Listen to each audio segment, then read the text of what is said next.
If I were talking to a pregnant woman, I would say live one day at a time. I think that's a good rule, whether you're pregnant or not. And it is worth it. That little miracle that comes into your arms is worth it. And it changes your whole life. Now you say to yourself, this is why I was born. This is what up until now, I was preparing myself for life. This is the beginning. I think it's a wonderful thing to be pregnant. It's also, while you're pregnant, you have to feel as though that baby is really alive.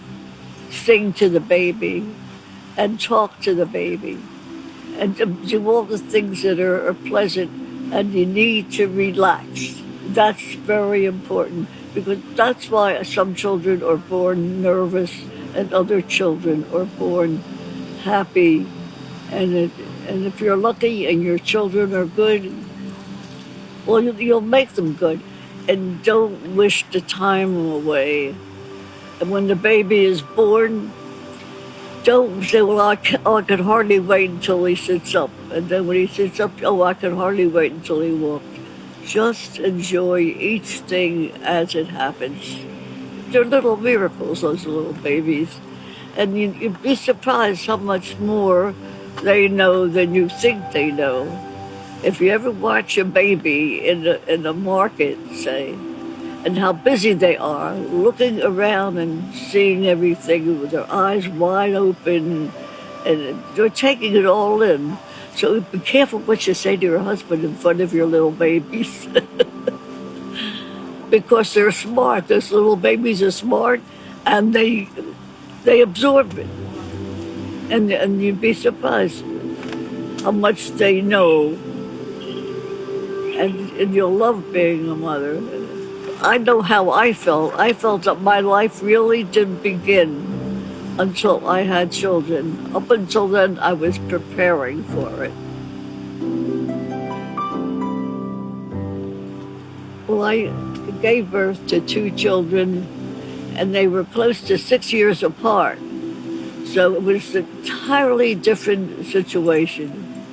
With my son, I was in a room all by myself for about 17 hours. Nobody came near me.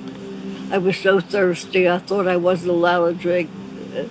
When the nurse finally came in, I said, oh, I would love to have a drink, please, just a little bit. She said, you can have all the water you want. I wanted to kill her. Why didn't she come in sooner? All the other women were when at some point they would say, the baby's coming, the baby's coming. There I was laying there so long. And so I figured, well, I finally caught on. I have to say, the baby's coming. And as soon as I said that, I had about 4 nurses come running in. And one of the nurses said to the other one, she said, you know, her baby really is coming. Because they could tell by my voice that I was making it up.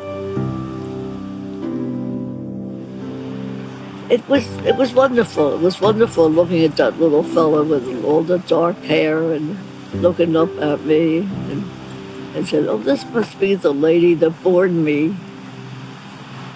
She's a pretty nice lady, and her heart's beating just like mine is right now. Oh, I think this is going to be fun. And it was. He was a good child. He had a nice sense of humor. He didn't give me much trouble at all. Unfortunately, he has passed away just 2.5 years ago.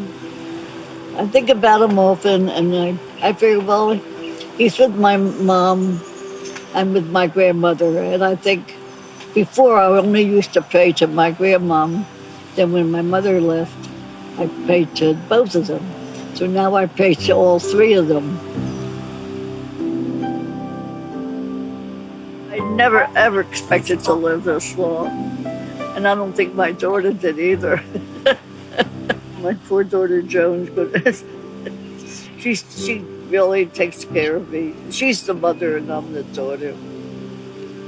I felt very happy. And in fact, I never expected it. So every day's as a gift, as far as I'm concerned.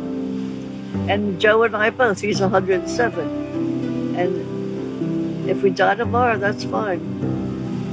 Maybe, we've had a good time, pretty good life, I would say.